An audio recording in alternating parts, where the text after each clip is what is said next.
мамлекетти имарат деп эсептесек, анда ал имарат маданият деген пайдабалдын үстүнө курулат экен. Бирок маданият бул интеллигенция менен кошо кулайт деп да айтылып жүрөт. Саламатсыздарбы? Бүгүнкү көрсөтүүбүздүн коногу белгилүү кинорежиссер Эрнис Абжапаров мырза болмокчу. Саламатсызбы, Эрнис мырза? Саламатсыз. Жогоруда айтылган ойго кандай карайсыз? Маданият интеллигенция менен кошо кулайт дейт. Бул баягы орусча айтканда аксиома да. Бул аксиома, бул боло турган нерсе, бул тура турган нерсе, бул ойду мындай далилдештин да кажети жок. Бирок тилекке каршы бул аксиома бүгүнкү негизи эле биздин эле коомдо эмес, негизи эле дүйнөлүк масштабта бул иштебей аткан нерсе. Бул аксиоманы иштетпей аткан кандайдыр бир системага кирип калганбыз. Ошондон улам ошол дүйнө жүзүндөгү башаламандык, согуш, түшүнбөстүк, менимче ошонун жыйынтыгы да. Негизи бул далилдей турган деле эч кандай күч аракеттин деле кереги жок. Болгону адам баласына ушуну какшап келаткан олуялар, пайгамбарлар, улуу инсандар өзлөрүнүн өмүрүн арнап, анан ошо тилегине жетпей атканы өтө өкүнүчтүү. Өкүнүчтүү. Эрнис мырза, эгерде биз тарыхта карай турган болсок, 18-кылым, 19-20 кылымдарда маданияттын кайсыл агымын албайлык, адамзаттын абдан мындай бир гүлдөп өнүккөн мезгили болуп эсептелет экен да. Сиз эмгектенип жүргөн ошол эле кино жаатын алсак, 20-кылымда эмне деген улуу кинорежиссерлор, кинодогу новаторлук агымдар. Кино эгерде башында жанагы бир тууган люмьерлер деп коет француздар, бир паркта кыймылдаган сүрөттөрдүн аттракциону деп, шоу деп коебуз, бул көрсөткөндөн тартып кинону бир китеп сыяктуу, же болбосо ыр сыяктуу, поэма сыяктуу искусствого айланткан адамдар пайда болду. Ошону менен бир дүйнөнү кабыл алуу, философиялык көз карашты көрсөтүү сыяктуу абдан чоң бир куралга айлантып салышты да. Эмне үчүн негизи эволюциянын же болбосо мындай бир табигаттын закону менен карап көргөндө адам 21-кылымдын адамы 20-кылымдын адамына караганда абдан акылдуураак болуш керек болчу да. Сиз кандай ойлойсуз? 21-кылымдагы адамдар ошол эле маданият адамдары, музыкант болобу, кино болобу, жазуучу, айырма барбы? Биз өстүкпү? Биз азыр жалпысынан карап атабыз да. Мындай жалпысынан карай турган болгондо, адам баласы башатында, адам баласын эгерде мындай башатты ала турган болсок, тарыхтын көз карашы боюнча биз жапайлыктан өнүккөнгө эволюция болуп аткан мезгил да. Ошол эгерде ушундай көз караш менен карай турган болсок, анда биз акылдуураакпыз. Эгерде мындай бир кандайдыр бир ички сезим менен, туюм менен, же болбосо жанагы официалдуу тарых менен эмес, бир кандайдыр бир диний философиянын көз карашы менен карай турган болсок, биз башында бир өзгөчө адамдар, бул Кудайдын кудуретине ээ болгон адамдар жер бетине түшкөндөн баштап, биз майдаланып, кичирейип, анан битирленип баратканыбыз айдан ачык болот да. Себеби биз башында мындайча айтканда адам баласы бул материалдык менен руханий байлык биринен бири ажырабай журулушуп турган адам баласы болчу да. Ошол эле биздин эгерде мындай жекече кыргыз түзүлүштү ала турган болсок, бул падышабыз сөзсүз түрдө руханий дүйнө менен журулушу абзел болчу. Ал мисалы ата бабасына сыйынган, ырым-жырымды кармаган, улууну сыйлаган, салтты аздектеген, ошол эле маданият чөйрөнү алдында таазим этип төргө өткөзгөн манасчыларды, комузчуларды, акындарды мындай бийликтен өйдө көтөргөн адамдар болуп келген да. Ошол эле мына 19-20-чылдын башына чейин ошентип келген болчубуз. Бүгүнкү күндө биз ошол адамзаттын негизги багытына түшүп, бүгүнкү күндө ошол эле батыштын философиясы менен журулушуп, бүгүнкү күндө мындайча айтканда материалдык дүйнөнү жогору койгон адамдар өзүнчө болуп калды. Руханий дүйнөнү бийик койгондор өзүнчө болуп калды. Ошондо технократтар, жанагы ишкерлер негизги байлыктын баарын өздөрүнө тартып алып, маданий адамдар кандай десем, мындай катуу айтканда бомж-сымал өмүр сүрүп калдык да. Ошондон улам менин оюмча ошол ажырым эгерде ушундан ары уланып кете берсе, анда негизи адамзаттын жанагы пайгамбарлар какшап келаткан акыр заман бүгүн эртең үстөскө түшүп кетиши мүмкүн да. Демек ошого түшүрбөш үчүн эмне кылыш керек?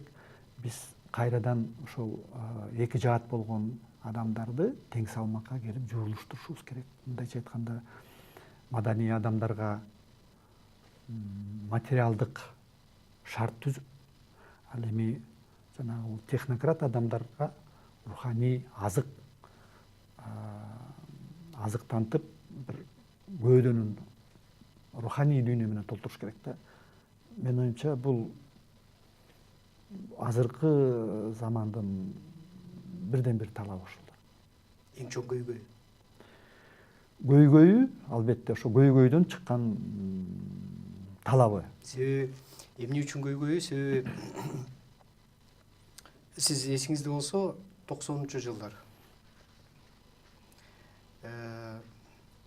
Менин эсимде бар, 90-жылдары Бишкектин көчөлөрүндө биздин кыргыз элинин рухий байлыгынын туу чокусу болгон Манастын төшөк китептери деген китептер чыгып баштаган. Эсиңизде барбы? Ооба, албетте. Пейшемби деген гезиттер чыгып баштаган. Ошондо биз Пайшамба беле? Мен бир аз адабий тилде айтып атам, пайшамба деп.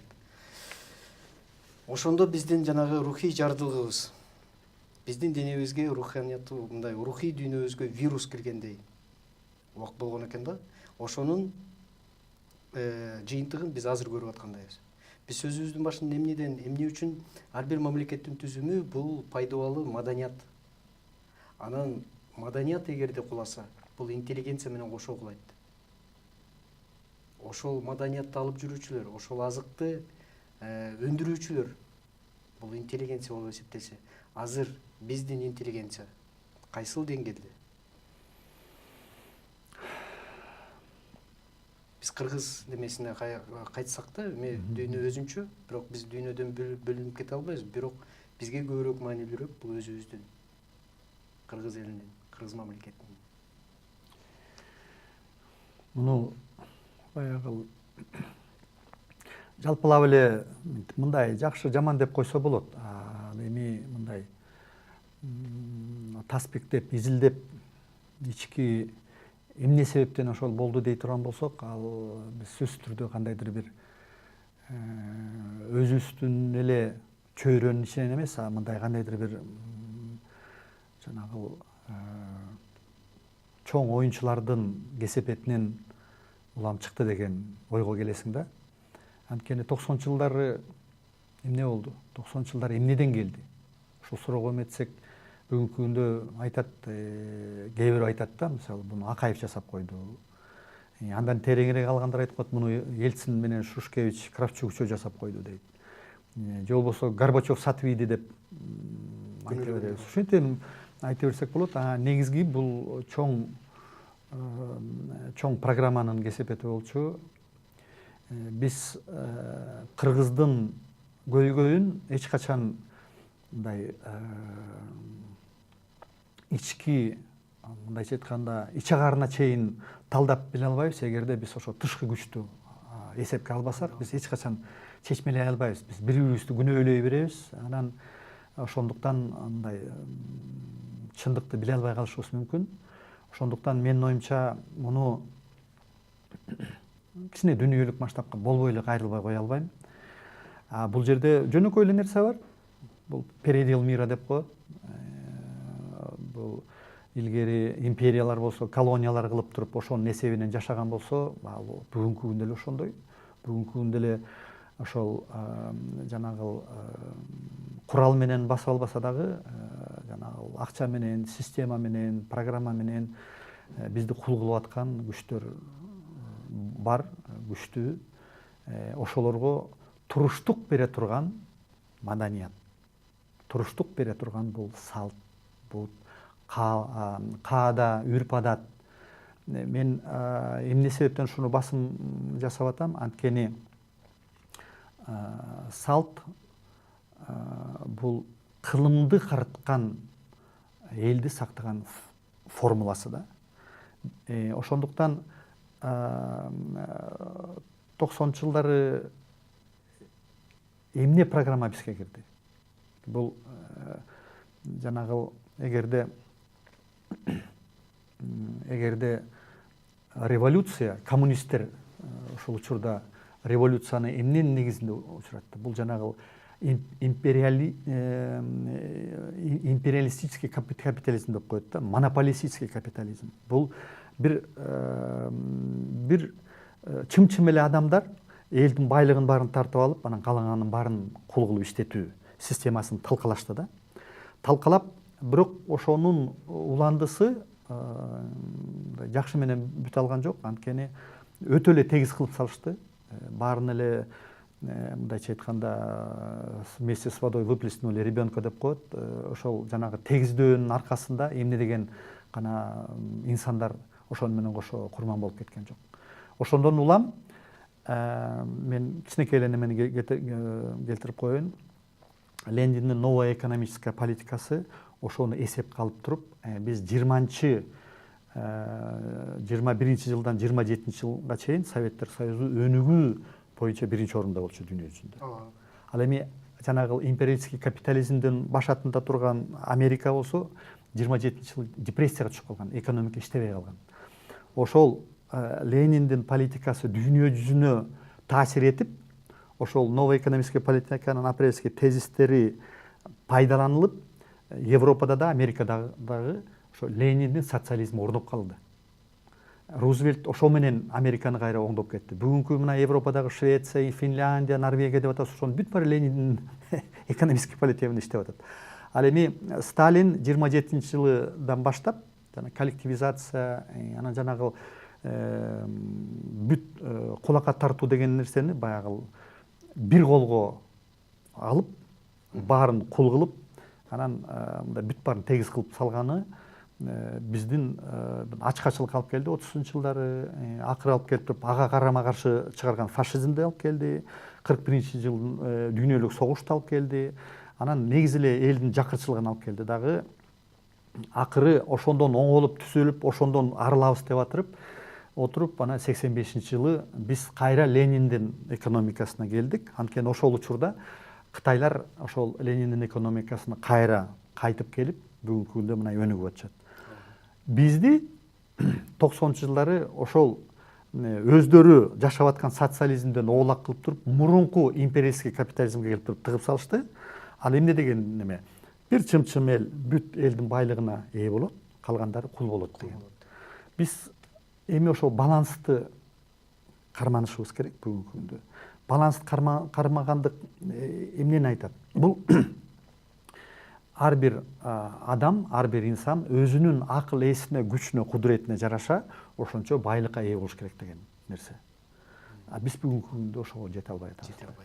Анан кыргыздын бүгүнкү күндө биздин сактоочубуз бул албетте бул Манас дүйнөсү, бул албетте биздин улуу адабиятыбыз, биздин жомокторубуз, биздин каада салтыбыз, биздин ырым жырымыбыз. Ошол 90 жылдан бери бизди кыйраткан күндө дагы биз мамлекетти карабай, жокчулукка карабай, ошол кинобузду түптөдүк, ошол адабиятыбызды түптөдүк, акынчылыгыбызды түптөдүк. Биздин мына бүгүнкү күндө үрп адатыбыз жанданды, биздин алакабыз жанданды. Бүгүнкү күндө мына тойлорду алып коелу. Той бул көбү жаман көрүп атпайбы? Негизи тойдо бүт системанын баары, мамлекеттик система ушул жерде бар. Бул биринчиден чоң экономикалык оборот бар. Экинчиден бул жерде элдин коомчулук бири-бирине алакасы бар. Үчүнчүдөн жанагыл руханий байлыкты ошол жерге чакырып алып, ырдатып атабыз, жанагыл кинону тарттырып атабыз, сүрөткө тартылып атабыз, кандайдыр бир бата берип атабыз. Ошонун баары мен жеке пикирим деп коеюн, бирок 90-жылдарда эгерде той, аш, өлгөндөр болбогондо көбү качкадан кырылып калмак. Бүгүнкү күндө экономикабыз кыйрап, доллар вообще түшүп кетмек. Анткени биздин өндүрүүбүз жок. Мал жана жер жемиштен башка биздин өндүрүүбүз жок. Ошонун баары эмне артында өнүп атат, эмне негизинде көнүп атат. Анткени ошол эле жанагы мамлекеттен урдап, же болбосо гранттан урдаган байларыбыз кайра эле ошо тойго чачылып төгүлүп элди багып атат да. Ошондуктан бүгүнкү күндө такыр эчтеке жок, баары жоголду, биз кыйрадык дегенден алысмын. Анткени биздин каада салтыбыз бар, биздин руханий байлыгыбыз бар. Биз тиштенип, ачка болсок да, штаныбыз жок болсо дагы ошо маданиятты сактап, мамлекетибизди тиреп келатабыз десем болот да. Мен как раз ушул өңүткө бурайын деп аткам. Менимче сиз азыр абдан бир жакшы ой айттыңыз да. Буга чейин мен тойлор жөнүндө мындай көп ойлоп турмун. Сиз аябай жакшы философиялык бир көз караш. Менимче абдан туура. Абдан туура. Биз кыргыздар башка улуттардан эмнебиз менен айырмаланабыз десек, биз сиз айткандай көзгө көрүнбөгөн, жүрөк менен сезе турган, туюм менен сезе турган кандайдыр бир бийик, ыйык күчтөр колдогондой, өзү салып жол көрсөткөндөй сезилет да. Биз аны атайын пландаштырбайбыз, ошол эле сиз айтып аткан той. Бирок кандайдыр бир абдан чоң терең бир ой жаткандай, түзүм жаткандай. Сиз жакшы билесиз, ар бир идеологиялык түзүм болбосун кандай болот, ошол эле Америка. Биз таптакыр бизге жат дегенибиз менен биз азыр эми ошондой эле болуп калдык. Бирок ошондой болсо да капиталисттик түзүлүштү, жеке менчикти биринчи орунга койгон Америка абдан чоң бир жана Великая депрессия деп коет. Бул Кеннединин убагында болот. Жок, 27-жылы Рузвельтке чейин болгон. Рузвельтке чейин. Ошол убакта азыркы биз билген ар бир Америка фильмдери жанагы жакшы бүткөн, хэппи эндинг деген түшүнүк пайда болбодубу? Кандай окуя болбосун, дүйнөнү Америка сактап калат, анан баары жакшы нерсе менен бүтөт деп. Бул адамдын өзүн өзү гипноздоо, өзүн өзү тарбиялоо, өзүн өзүнө ишендирүү. Бул йогада дагы көптөгөн дүйнөлүк философияларда колдонуп келет.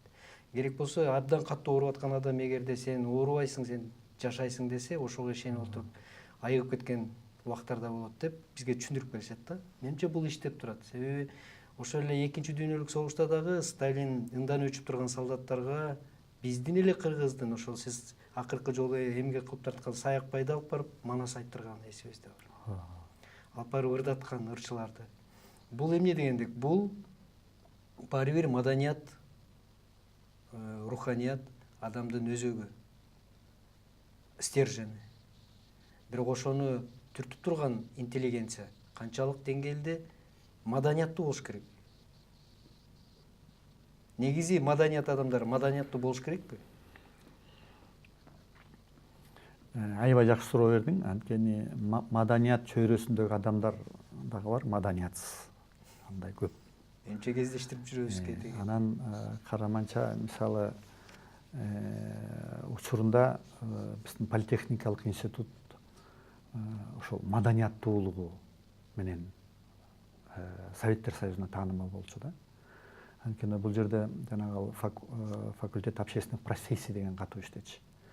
Бул жерде көп мисалы биздин азыркы көп ырчыларыбыз, жылдыздар ошо политехникалык институттан, ошо ФОПтон бүтүп чыгышкан да.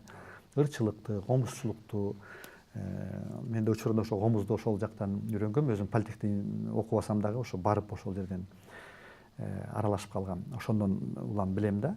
Анан политехникалык институтту бүтүргөн адам бул башка вуздарга караганда бир далай интеллектуалдык жактан жогору болчу да. Булар китеп окушчу, булар кинону көрүшчү, бул сүрөттү талдаганды билишчи.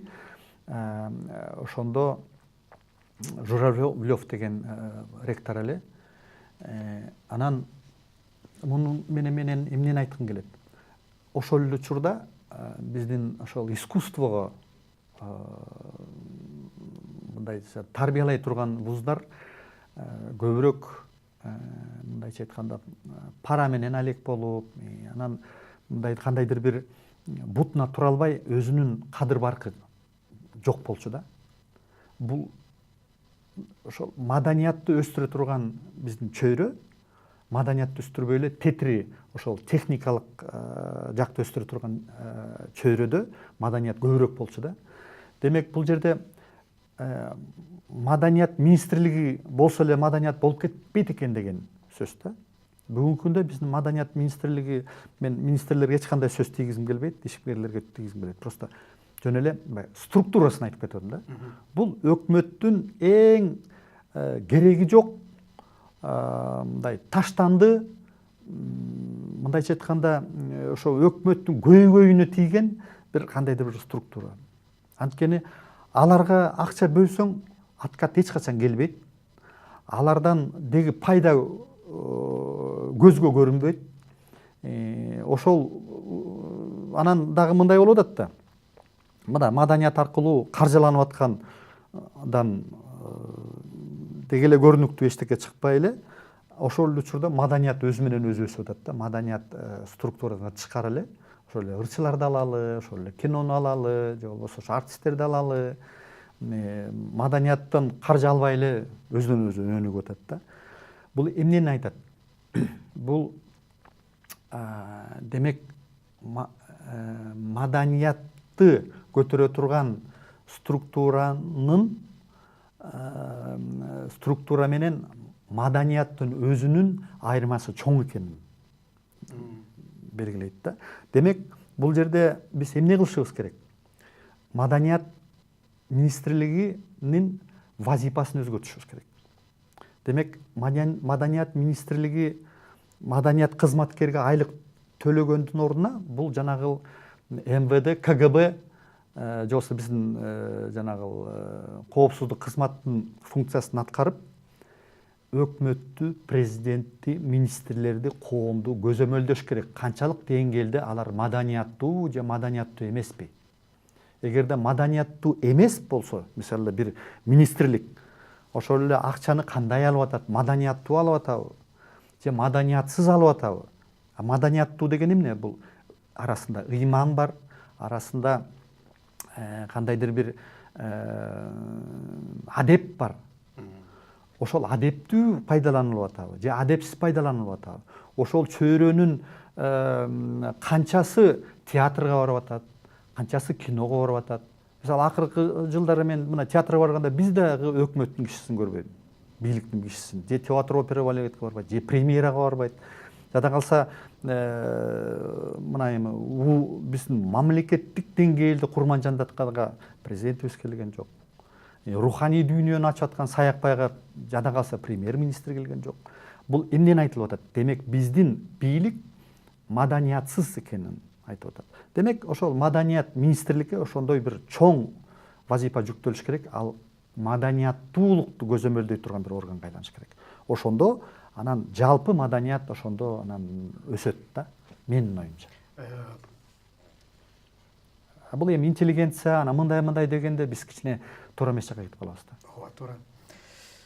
бир абдан жакшы чыгарма бар. Карып калган рыцарь жөнүндө, Дон Кихот. Ошондо бир абдан жакшы бир эпизоддору бар. Жел тегирменде өзүнүн аң сезиминде душман көрүп, анан ошону токтотом деп аттанган. Эгерде биздин азыркы маданиятыбыздын, маданият эмес, мамлекетибиздин абалы болуп көрбөгөндө бир кризиске капталып турсак, менимче кризиске капталып турабыз. Башкаруу системасы, экономика системасы, жан дүйнөбүз, руханий дүйнөбүз дагы. Муну эмнеге айтып атам? Ошол эле бош калган 90-жылда бошоп калган жан дүйнөсүн диний агымдар ээлеп алды. Азыр керек болсо кээ бир аалым же болбосо бир ажы деген атка жамынып, ошонун бир туура эмес сөзүн айтканы туура эмес деп айтып койсоң дагы, ошону кошомат кылган, коштоп жүргөн адамдары сени керек болсо өлтүрүп кеткенге чейин. Бул деген демек ишеним бул негизги турбайбы? Көр ишеним бул абдан коркунучтуу турбайбы? Биз эмне үчүн маданият адамдары, интеллигенция коомду алдырып койдук ошондой адамдарга? Бул эми өзүнчө чоң тема.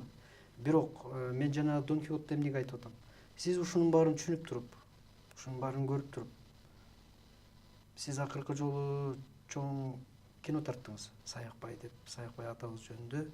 Манасчылыктын, кыргыздын ошол руханий дүйнөсүнүн туу чокусунда турган Манасты ооз-эки түрүндө айткан адамды өмүр баянын тарттыңыз да, биография деп. Бул азыр кино тартуу жеңил оокат эмес. Чоң акча, чоң күчтү, чоң даярдыкты талап кылат. Азыр 5 сом, 10 сом иштеп, иштөө кыйын болуп турганда, жумушсуздук абдан күчөп турганда, сизге эмне кереги бар эле муну тартып? Эмне максат менен тарттыңыз? Акча иштейин дедиңизби? Мамлекеттин же болбосо мамлекетте жашаган коомдун жан дүйнөсүн өзгөртөйүн дедиңизби? Же болбосо өзүңүздүн эле бир жеке режиссердук амбицияңызды мындай тойгузайын деп тарттыңызбы? Эмне максат менен тарттыңыз? Эми бул жерде ушул жанагы мен айтып аткан жанагы Саматбек Ибраев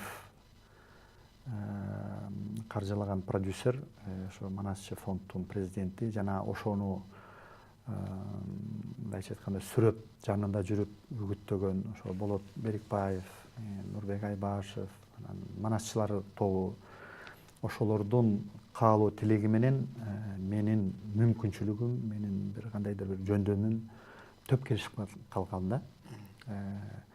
Бул нерсе жанагы сенин сурооңо ошол жөнөкөй эле жооп болуп берет. Качан биз ошондойча каражат дүнүйөсү менен руханий дүнүйөсү төп келишип калган учурда ушундай чыгармалар жаралат да.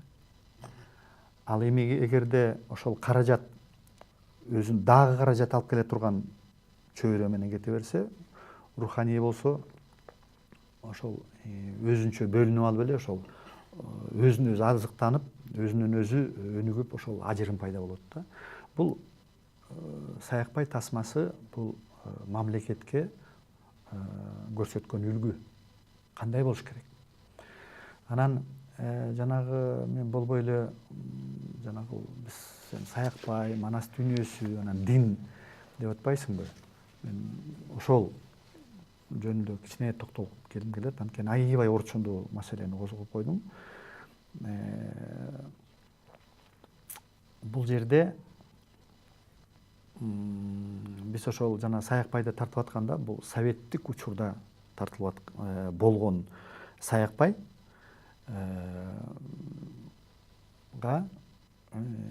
жаш Чыңгыз Айтматов уже атеисттик көз караш менен Москвадан окуп келген, анан мынтип сурап атат. Бул Манас болгонбу? Же бул элдин ойлоп чыгарган бир бейнесиби? Өзү каалаган, тилеген ушундай баатырды, кыргызды сактап калуу бир тилегинен улам жаралган адабий чыгармабы? деп сурап атат. Анткени мен тарыхтын баарын изилдеп көрсөм Манас деген инсан таппай койдум дейт. Анан ошол суроо узатып атат да. Анан Саякбай болгонбу деген эмнеси? Ал бар да дейт.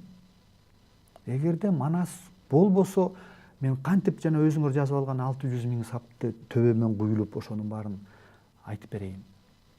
Манас болбосо кичинекей элибиз ушунча кыргын тегирменден өтүп отуруп сакталып калат беле деп атат.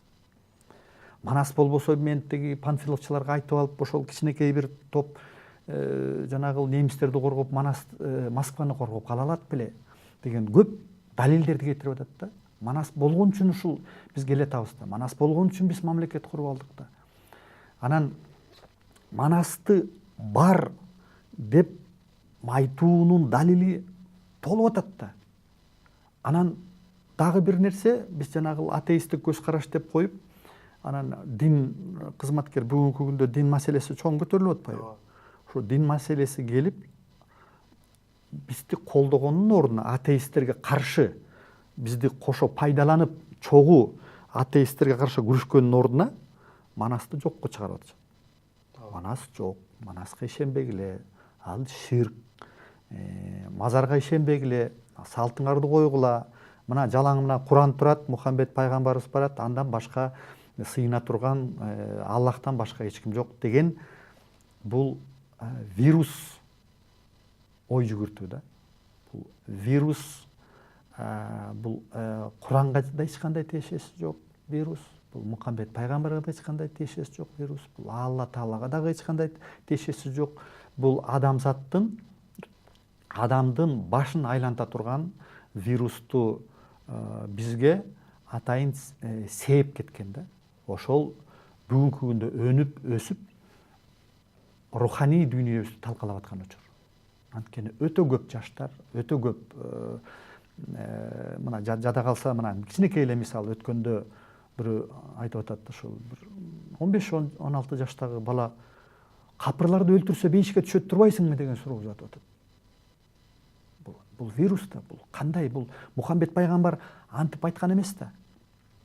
Демек бул биз жерде бизге билим керек. Бизге билим, ар тараптуу билим керек. Манас дүйнөсү бул эмне? Куран дүйнөсү бул эмне? Алла Таала деген эмне? Эмнеге биз Алла Таала биягына туруп алып, Теңир бияка туруп экөө согуш ачыш керек? Мухаммед пайгамбар айтканда 99 аты бар. 73 агым болот. Кайсынысы туура экенин эч ким билбейт деп. Демек, немеде да жазылып турат. Ошол жана аяттарда жазылып турат. Билим жолуна түшсөң дейт, периштелер кубангандан канатын төшөп берип турат бейиштин жолунда. Ошо бейишке бараткан жолго периштелер канатын төшөп турат дейт. Демек бизге эмне керек? Билим керек. Туура билим керек. Биз азыр айрый албайбыз. Эки адам мушташып атса, биз бирөө бир тарапка туруп алып, бул жакшы, а тиги тарап жаман, же болбосо бул жакшы, бул деп дегенден башка билбейбиз. Ак кара менен гана айырмалай алабыз чөйрөнү. А бирок дүйнөбүз түстүү да.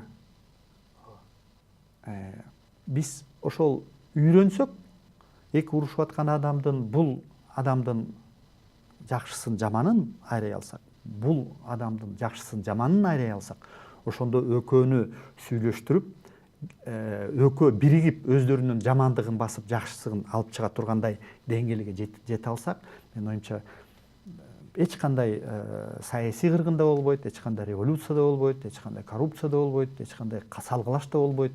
Ошондо түшүнүк менен ар ким өзүнүн деңгээлине жараша биз мындайча айтканда коллективный разум деп коет, биздин туюмубуз менен, элибиздин бир көрөгөчтүгү менен биз арабыздан бир Манастай болгон инсанды сууруп чыгып, менин пайдам үчүн деп туруп, баарыбыз жалпы бирөөнү сууруп чыгып бийликке коебуз дагы, ошого баш ийип, ошол акылдуу жол менен бара турган бир ыкмаларга баш ийип, анан жол жүрөбүз да. Ага чейин биз азыр коомубуз ушундай вирус менен толуп кеткен. Мына азыр президенттикке шайлоо жүрүп аткан учур. жакшы президент убада менен элди тойгузат. Карама каршы болгон тарап аны жалаң компромат менен тастайт. Ал эми тилге келишип кыргыз элинин келечегин ойлой турган ыкма жок. Туура. Бул эмнени белгилейт? Демек бизге 26 жылдан бери коомубузга Америкадан келген вирус бар, араб дүйнөсүнөн келген вирус бар, Кытай жактан келген вирус бар. Биздин мындайча айтканда аң сезимибиз, биздин таза ойлоно турган компьютерибиздин баары вирустанып, зависать этип калган учурда. Демек ошону перепрограммировать этиш керек, ошону бир кандайдыр калыбына келтириш керек.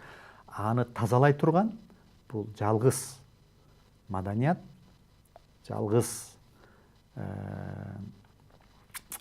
билим тармагы, жалгыз биздин бүгүнкү чейин сакталып келген каада салтыбыз. Антивирус.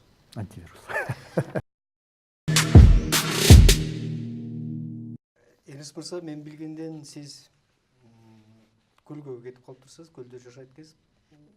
Туруктуу жашаган жериңиз Баканбаевда. Бул эмне шаардын ызы чуусунан качуу же көн калуу? Же мындай бир тамырыңыз мындай үзүлбөсүн деп мындай күч топтоп турчу бир ыкмабы? Эмнеге кетип калдыңыз дейм да? Эми бул жерде көп себептер бар да. Бул жерде учурунда ошол тоң жергесинде натурплощадка, бир өзүнчө Голливуд курабыз деген бул Төлөм Шокеевдин бизге калтырып кеткен бир мурасы бар. Ошол жерде бир кино чөйрө болуш керек деп. Аны баштап аягына чыкпай калган Усен Кудайбергеновдин мурасы турат. Анан ошо 2004-жылдан бери эле мен дагы айтып келем, 80% ошол тоң жергесинде тартылат экен. Ошону биз даңазалап, ушул жерде кино чөйрө болот, дүйнө жүзү бизге келгиле, ушул жерден кино тарткыла, ушул жерге өзүңөрдүн студияңарды кургула, эч кандай налог алынбайт, ушул жерди бир маданий чөйрө кылалы деген, жар салса деген бир мындайча айтканда какшаганым угулган жок. Тилек колдоо тапкан жок. Парламенттин деңгээлинде колдоо алынып, өкмөткө баргандан кийин аяктан ошо менен эле сиңип кетти, жоголуп кетти. Анан Жалаңач Баатыр болуп, ошол 3 жыл мурун мен өзүм барбасам болбойт экен, өзүм үлгү көрсөтпөсөм болбойт экен, кагалып эле кыйкыра бергенде муну эч ким түшүнбөйт экен деп ошол бир чети ошону түптөгөнүм. Бул биринчи себеби. Экинчи себеби, ошол экинчи себеп болбосо да биринчи себеп болбойт беле. Мен мына шаарга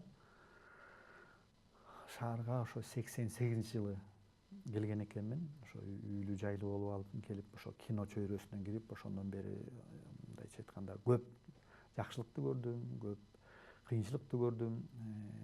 Ошол болгон топтогон чыгармачылыгын баарын төгүп чачтым. Анан ошол кандайдыр бир кийинки чыгармаларым майдаланып баратканын сездим да. Мындайча айтканда жанагы азыктануу, руханий азыктануунан бөксөрүп баратканымды сездим да. Анан кайрадан элге журулуш керек экен, кайрадан ошол бир таза бир топуракка барып отурукташышым керек экен, кайрадан бир кандайдыр бир асманы ачык жерден барып илхом сурашым керек экен дегенден улам ошол жерди тандап алдым. Эгерде мен цивилизациянын мага кереги жок, мен чарчадым, мен өзүм менен өзүм болуп дербиш кете турган болсом, анда мен тиги өзүмдүн кичинекениме ошол чейектин жаман таанасына барып үй салып ошол жака жашамакмын. Анткени аякта тууган, туушкан, урук, тегим дегендей. Бул жерде ошол мен дербиш болуп кеткен жокмун. Мисалы Кубат Жусупалиев дербиш болуп кеткен. Ошо мен 88-жылы барганда эле ошо үйүн түптөп, ошол жака биротоло кетип, чыгармасын мындайча айтканда стол деп коет, кийин мен өлгөндөн кийин элдер окуп алат деп туруп ошо чыгармасын келечек муундарга арнап жазат да. Меники тескерисинче могул Бишкектин мындайча айтканда заманбап цивилизациясынын алдында тебеленип аткан руханий чөйрөнү акырын бөлүп анан ошол жака көчсө деген баштапкы менин кадамым да. Мени кийин ээрчисе, анан ошол жакта өзүнчө бир маданий борбор болсо, анан бара бара балким 10 жыл болобу, 50 жыл болобу, анан ошол жерде жанагы Чолпон атадай болбогон өзүнчө бир ошол бир искусство адамдарга гана таандык пансионаттар ачылса, өзүнчө филармония ачылса, өзүнчө концертный зал ачылса, өзүнчө киностудиялар ачылса, анан ошол чыгармачылык адамдар ошол жерде мисалы министрлик ошол жака көчүп барса, анан ошол жерден мындайча айтканда ачык асмандын алдында аалам менен жуурулуша тургандай бир шарт түзүлүп калса, анан чыгармачылык адамдар чыныгы чыгармаларды ошол жерден жаратып, анан баягы Бишкектен келип ошол жактан азыктанып кетип турса деген кыял. Демек бул тияка барганыңыздын себебинде абдан чоң бир чоң аруу тилек жаткан турбайбы? Жөн мен ойлоп турмун, жана ар бир чыгармачыл адамда мындай бир кризис деп коебузбу, ошондой бир момент, ошондой бир убакыт болот. Себеби Кореянын абдан белгилүү ушул жанагы автордук кино агымындагы көрүнүктүү режиссерлордун бири Ким Ки Дуктагы дүйнөлүк признание деп коебузбу, ошондон кийин бир 3 жыл 4 жыл өзүнчө отшельник болуп, эч ким менен байланышпай, анан бирок андан жөнөлтүрбай чыгып келип абдан чоң кино призди утуп алганын билебиз. Жанагы Пьета деген фильм менен сиз абдан жакшы билет болушуңуз керек. Мен да ошо ойлоп атпайм, сизди көлдө жатып алып бир абдан чоң чоң элге айтпай. Бирок менимче сиздин азыр айтып аткан аруу тилегиңиз бул Пьетадан дагы чоңураак, бийигирээк аруу тилек экен, түшүнгөн адамга. Бир суроо, Эрнис байке, Эрнис мырза. Биз билгенден сиз, мен билгенден кичинекейиңизден эле ушул маданиятта жүрөсүз да. Музыка жагында өзүңүз айтып калдыңыз, комузду үйрөнгөм деп атасыз. Оон жазгандарыңызды билебиз. Сценарийлерди жазып жүрөсүз. Кино тарткандан сырткары дагы мен кино тартат элем деген бул эми өзүнчө чоң тема. Сиз айткандай бул кээ бир иштерди мамлекеттик деңгээлде жасалчу иштерди ошол жеке адамдар колго алып атканы дагы бул жакшы, бирок колдоо таппай атканы абдан өкүнүчтүү. Ушу бир топ жаш балдарды жыл сайын жол көрсөтүп, кино дүйнөсүнө аралаштырып жүргөнүңүздү билебиз. Бирок эмнегедир ушул мени бааланбай аткандай да. Эмнеге? Акыркы эле убактарда бир топ сыйлык берүүлөр болот. Бизде эми болсо Советтер Союзунан калган бирден бир мурасыбыз ушул болуп калды окшойт. Жана медаль такмай, наам бермей дегендей. Бирок сиздин ошол наамдардын арасында эмнегедир атыңыз көрүнбөйт да. Сиздин оюңуз кандай? Бул наам алганда эмне чыгармачыл адам дагы күчтүүрөөк чыгарма жазып баштайбы? Же бул эмне бул? Эмне привилегия? Эмне үчүн сиздин атыңыз жок ал жерде? Менин атым жок. Себеби жөнөкөй эле. Мен 4 президенттин тушунда 4 жолу наамдан баш тарткам. Өзүңүз баш тарттыңыз? Баш тарткам. Лакаевдин тушунда Гүлсара Ажыбекова аракет кылды эле, мен документтерди бербей койгом. Бакиевдин тушунда Мукталы Бектаналиев аябай чуркаган, бербейсиңби, алып берели, сен эми уже атаң чыгып калды, канча фестивалдарда жеңип жүрөсүң деп, анан анда да баш тарткам. Роза эженин тушунда Садык Шернияз председатель болуп турганда, документ бер сурап атат дегенде, анда баш тартсам, ошо президенттик аппараттан да чалышкан, бул эмне сизге берели деди элек деген, анан баш тартып койгом. Ошондо Роза эже таарынып калган экен, мага айтып келишти, бул бизди жээрип атабы, бул эмнеси деп. Анан ошо былтыртан бери, былтыр бериле баштады да, жана мораторий токтоп, былтыр дагы ошо Таалай Кулмендиев мына сенин аябай шартың келатат, ушундай алып берели дегенде анда да баш тарткан. Анан күчкө салып алып беребиз дегенде дайыма айтып келем, сиз уят кылып коем, ошол жерде чыгып алып анан чытап алып кетип калсам өзүңөр уят болосуңар дегенде анан коркушат. Бул эмне Бул себеби аябай жөнөкөй. Мен бул наам берүү системасына өтө кескин түрдө каршымын да. Анткени бул жанагы бийликтин маданият чөйрөсүн жобушутуп, башынан сылап колго алуу, эң туура сатып алуу система да. мен да ушул ойдомун. Сен наам алгандан кийин бул бийликке эч качан каршы чыга албайсың. Каршы чыга албайсың. Жада калса ошо чуркап барып ошолорго кызмат кыласың, ошолордун сөзүн сүйдөйсүң. Анан көрдүңөрбү, 5 жыл мораторий жарыялап, анан уже президенттикке аз калганда анан эле төгүп чачты да. Эң мындай эмгеги сиңген эмес, аты чыккандар. Айырмасы чоң, аты чыккан менен эмгеги сиңгендин айырмасы аябай чоң. Ошо жалаң аты чыккандарга берилип, эмгеги сиңгендер албай калды. Бул эмненин негизинде ошо ата чыккандар эми азыр бийликтин сөзүн сүйлөп атышат. Бул өтө ырайымсыз система. Демек, эркиндикти сактап калуу, эркиндик Албетте. Мен каалаганымды сүйлөйм, каалаганымды каалаганымды жасайм. Мен эч кимге көз каранды эмесмин. менимче бул абдан туура көз караш. Андан дагы кошумчалап кетейин. Бул системаны мен айтып келем, баарын айтып келем. Ошол Садык Шерниязга да айтып келем, көп кишилерге айтып келем. Система жөнөкөй болуш керек, эффективдүү болуш үчүн. Сен карыганда же ооруп калганда, алсыз болуп калганда ошондо заявление жаз. Мен чыгармачылыгым түгөндү. Мен жаза албай калдым, мен чыгара албай калдым, мен тарта албай калдым. Эмгек сиңирип бүттүм окшойт. Мен мына эми менин эмгегимди карагыла, анан сетка бар, 3 категориясы бар. Бирөө кадыр эсеп пенсия, бирөө Кыргыздын деңгээлиндеги пенсия, үчүнчү эл аралык деңгээлдеги пенсия. Мына 3 сетканы кылып койгула. Анан карагыла, канчалык деңгээлде сенин эмгегиң, канчалык деңгээлдесиң деп. Ошо сетка менен пенсия берип койгула. Ал аздырбы, көптүрбү эмгегине жараша кызмат мындай күн көрөт, көз каранды болбойт. Болду. Ал эми азыр эмне болуп атат? Азыр чыгармачылыкты унутуп калып, наам алганга аракет кылып атышат. Анткени наам бул жанагы спецполиклиника, анан персональный пенсия болот. Демек чыгармачылыкты эч ким жасабай эле наам алганга, ошон үчүн анан сатып алганга да мажбур болуп атышат.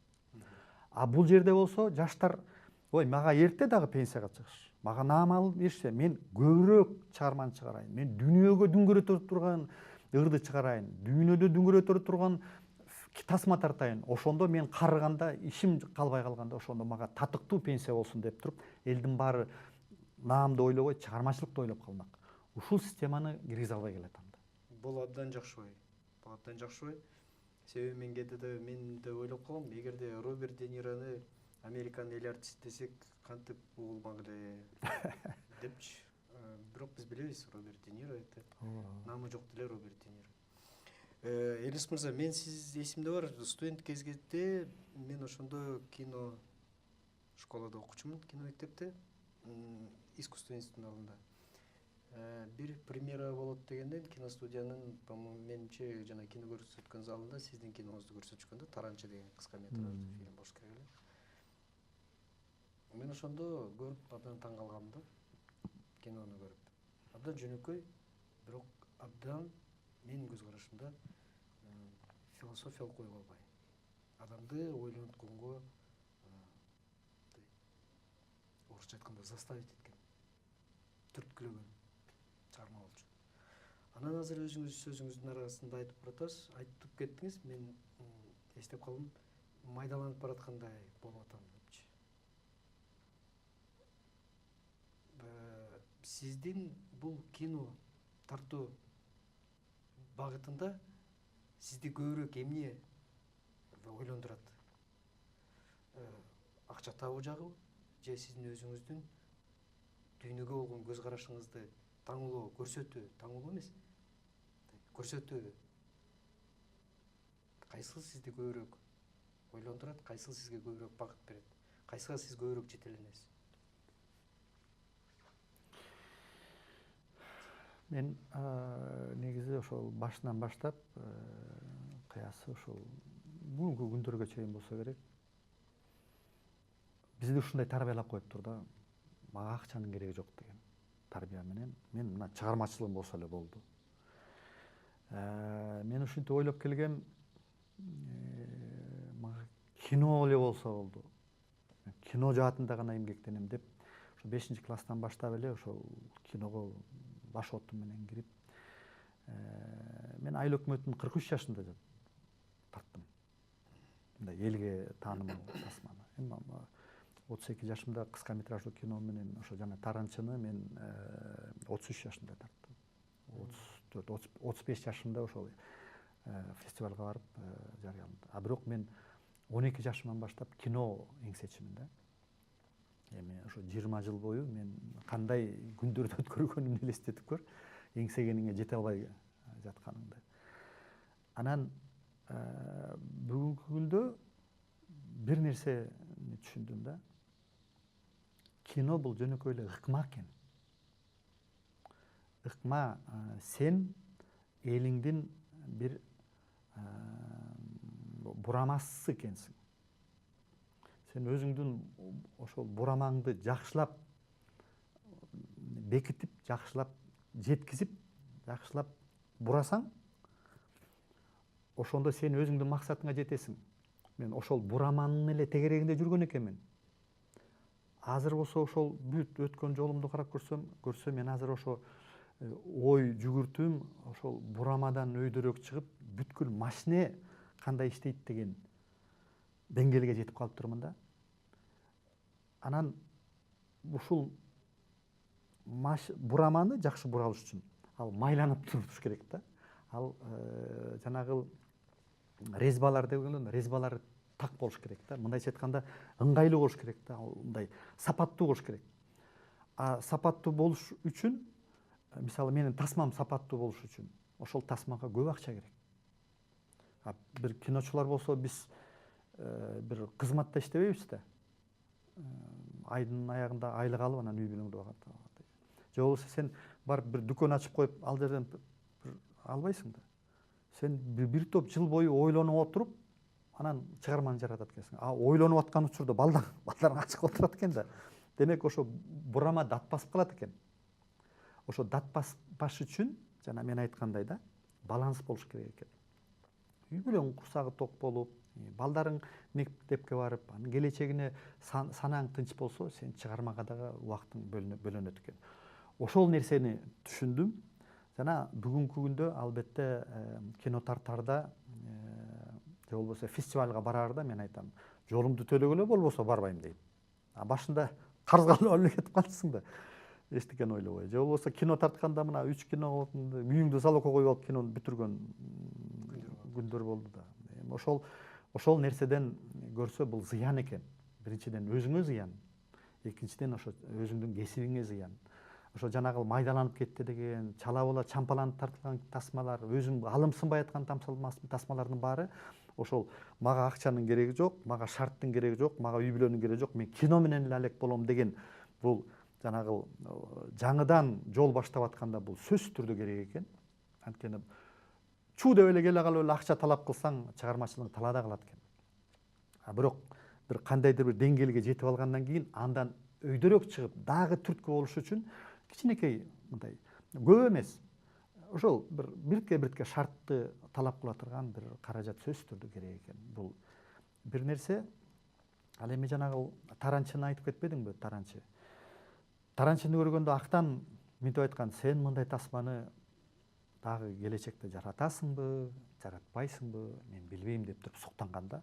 Ал эми актан бирөөнүн эмгегине эч качан суктанбайт да, эч качан мактоо айтпайт. Бирок ошол тасманы көргөндө суктанган да.